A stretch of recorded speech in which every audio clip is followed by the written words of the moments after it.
Well, congratulations to Anthony Albanese for his success on Saturday. He's done it against the odds. He faced relentless criticism, but he kept his nerve.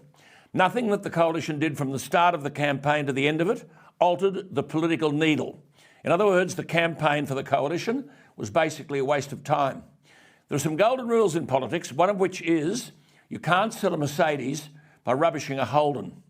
Too much of the coalition time was spent attacking Albanese.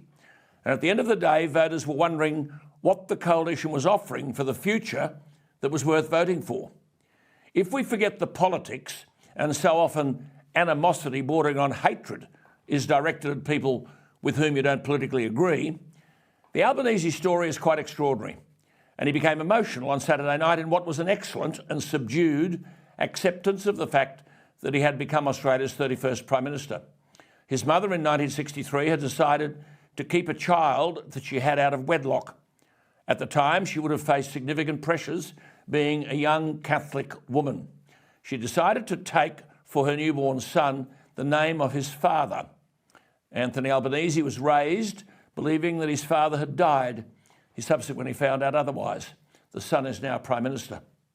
Congratulations are also due to the extraordinary talented, but not necessarily politically astute, female candidates who cut a swathe through the Liberal heartland. They are, by and large, two trick ponies, climate change and an integrity commission. I still don't know, by the way, what about the climate they want to change and why, but I will get some of them on the program to find out. Nonetheless, they are very successful women and they've prevailed in a difficult campaign. So where do we stand today? First, it must be said, in the history of Australian politics, I have not identified a single party to have won a federal election with fewer than 33% of the primary vote. It must raise significant questions about this absurd preferential voting system. I'll look at that in a moment. Nonetheless, as figures stand, the Labor Party have won 72 seats, the Coalition 52, and so far crossbenchers a staggering 15. That will increase because the Greens seem certain to win Brisbane from the Coalition, putting 4 Greens in the lower house. Brisbane and Ryan from the Coalition, Griffith from Labor, and of course Adam Bandt in Melbourne.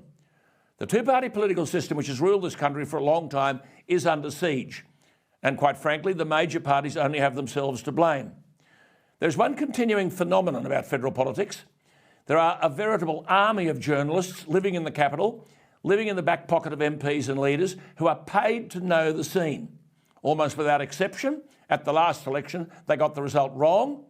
And almost without exception, though there were a couple who were on the ball, but by Saturday they were still talking about Morrison miracles. My job as a commentator is to try to tell you what the reality is, not what we would like it to be.